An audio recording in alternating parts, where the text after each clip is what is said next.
हमारे साथ राकेश सेट्टी कांग्रेस के प्रवक्ता हैं। राकेश सेट्टी जी, जो बात सतीश के सिंह कह रहे हैं, एक तरफ देवेंद्र फडणवीस जो एक रणनीति बनाकर चल रहे हैं, देवेंद्र फडणवीस जो विकास की बात कर रहे हैं, दूसरी तरफ बाकी जो दल थे, खासतौर पर मैं आपके पुराने साथियों की बात करूंगा जो मुंबई में आपके साथ नहीं थे।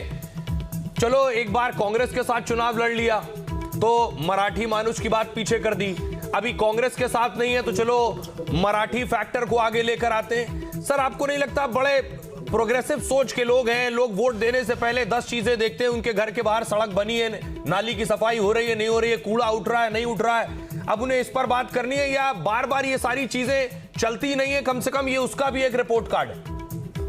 पिछले 3 साल से मुंबई महानगर पालिका का चुनाव नहीं हुआ था, पूरा कारभार देवेंद्र फडणवीस जी के हाथ में था। मुंबई में जो गड्ढे है, जो फ्लड का इशू है, सीवेज का इशू है, if anyone is to be blame वो देवेंद्र फडणवीस जी है। और जो आप 24 साल से शिवसेना की सत्ता थी बता रहे, उसमें बराबर का भागीदार बीजेपी भी थी। और 2014 से और शिवसेना में जो अलायंस है वो भी हम सब जानते हैं। तो जब शिवसेना के ऊपर उंगली उठाते हैं भ्रष्टाचार का, उसका अलायंस पार्टनर बीजेपी था। और जो कल चुनाव हुआ, तो इतनी खामियों के बाद भी ये रुझानों में आगे कैसे है फिर? ये मैं वो जवाब दे रहा हूं, जवाब देने दीजिए। तो कल जो देखा पूरे मुंबईकर्स ने, जब हम वोट करने गए, 2 चीज हमने देखा। पहली बात, इलेक्शन कमीशन के ऊपर इतना सारा आरोप लगने के बावजूद उन्होंने पहली बार वीवीपैट गायब कर दिया। जो वीवीपैट पे जब बटन दबाता है किसी भी पॉलिटिकल पार्टी का, तो एक चित्र आता है, एक पेपर आता है, वो कट के गिर जाता है। वो कल पूरे के पूरे म्युनिसिपल इलेक्शंस में गायब थे। दूसरी बात, जो इंक यूज किया गया, मेरे हाथ में वो इंक है, ये पहली बार मार्कर पेन का यूज किया गया। इतने साल से एक अच्छा इंक यूज होता था जो 6-6 महीने तक लोगों के हाथ में होता था। तो राकेश जी जरा दिखाइए, आपका इंक मिट गया कि है? दर्शकों मैंने को मिटाया नहीं, मुझे मैं चाहिए तो आपको अभी सैनिटाइजर लगा के मिटा के दिखा सकता हूँ। हाँ। ये बात है और ये सच्चाई है। आपने देखा, तीसरा पॉइंट ये था कि खुद भारतीय जनता पार्टी के जो कैबिनेट मंत्री है गणेश नायक, उन्होंने भी शिकायत किया कि एक वार्ड में जो लोग रहते हैं उनका जो वार्ड बदला गया। मतलब एक बिल्डिंग के लोग, कुछ लोग 104 में वोट कर रहे हैं, कुछ लोग 107 में। मतलब आप आपके क्षेत्र का प्रगति के लिए वोट करना चाहते हैं, मगर आपको जाना पड़ रहा है 4 किलोमीटर दूर।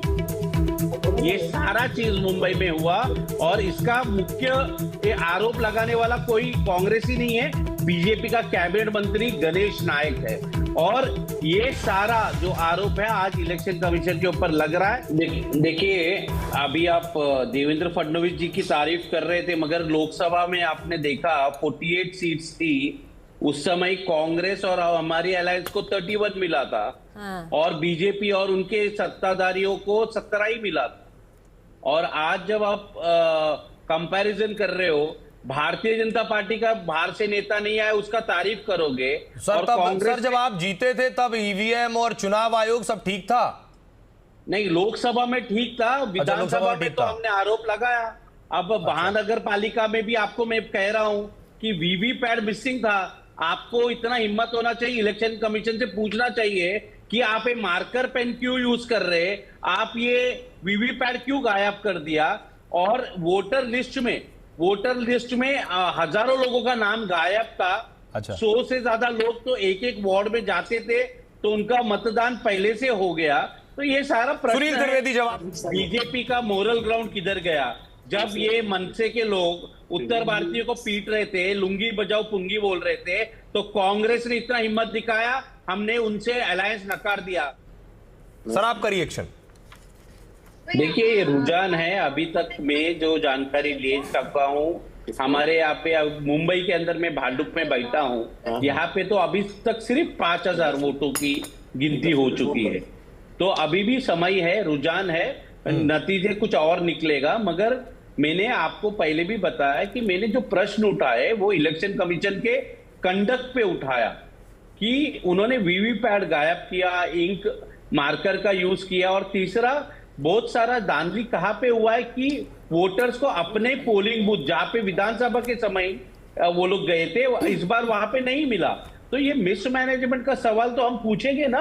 आप जब प्लेटफॉर्म पे हमें बुला रहे, तो हमारा काम है, इलेक्शन कमीशन कहीं गलती करती है तो हम उनसे पूछेंगे ये बात। कांग्रेस 12, बीजेपी 7 सीटों पर आगे चल रही है। राकेश शेट्टी जी, ये 3 जगहों से आपके लिए गुड न्यूज है।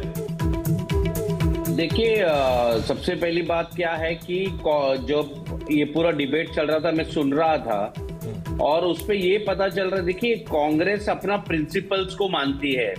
भारतीय जनता पार्टी ने हाल ही जो चुनाव हुआ महानगर पालिका से पहले एमआईएम के साथ अलायंस कर लिया। जितने लोगों के ऊपर ईडी सीबीआई के केसेस है उनको शामिल कर लिया। कांग्रेस पार्टी कभी ऐसे काम नहीं करती है।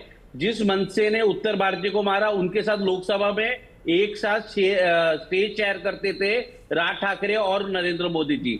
उन्होंने कभी हिम्मत नहीं दिखाई उत्तर भारतीयों को, जब मनसे के लोग पीटते थे एक बार भी देवेंद्र फडणवीस जी ने कोई कार्रवाई नहीं किया, बल्कि देवेंद्र फडणवीस जी बार बार राज ठाकरे जी के पास जाते थे, उनको घर पे मिलते थे और उनके पास बैठ के खाना खाते थे। कांग्रेस पार्टी का अलायंस के बारे में कहा कि हमारा स्ट्रैटेजी गलत है, बिल्कुल नहीं। कांग्रेस पार्टी प्रिंसिपल पार्टी है, कभी भी ऐसा अलायंस नहीं करेगी जहां पे भी हमारे जो देश का फैब्रिक को जिसने हानि पहुंचाई।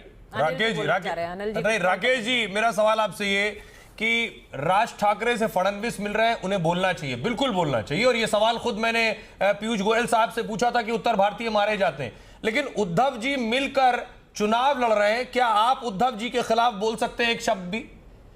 क्यों? उद्धव ठाकरे जी ने कभी भी उत्तर भारतीय हो, साउथ इंडियन हो, अरे चुनाव लड़ रहे हैं साथ मिलकर। हाँ, तो हम क्या बोले, वो तो उनका भाई है और उनको मिलना चाहिए। मगर हम लोग उद्धव जी के साथ अलायंस किया था। उद्धव जी कभी भी उत्तर भारतीय के खिलाफ कुछ नहीं बोले थे और उनका जो काल था 2-2.5 साल का, बहुत अच्छे वो सीएम रहे। इवन सुप्रीम कोर्ट ने उनका तारीफ किया और जो कोस्टल रोड का और सब शुरुआत किया। राकेश जी, मैं कह रहा हूं फडणवीस साहब को जरूर बोलना चाहिए, आलोचना करनी चाहिए, लेकिन उद्धव ठाकरे को भी आलोचना करनी चाहिए ना कि राज ठाकरे अगर उत्तर भारतीयों को पीटते थे, गलत करते थे। आलोचना तो आपको बीजेपी का करना चाहिए और पूछना चाहिए एमआईएम से किस तरह का अलायंस कर लिया। और अंबरनाथ में तो बीजेपी के लोगों ने, सर अकोला में तो आपने भी बीजेपी से कर लिया। मैं वही बता रहा हूं आपको, सुन लीजिए। 15 लोगों जो चुन के आए थे कांग्रेस को, सबको खरीदने का काम भारतीय जनता पार्टी ने किया। 15 के अंबरनाथ का है वो, 15 से 15 लोगों को कांग्रेस के चिन्ह पे चुन के आए, उनको खरीदने का। तो ये आप कब पूछोगे बीजेपी से?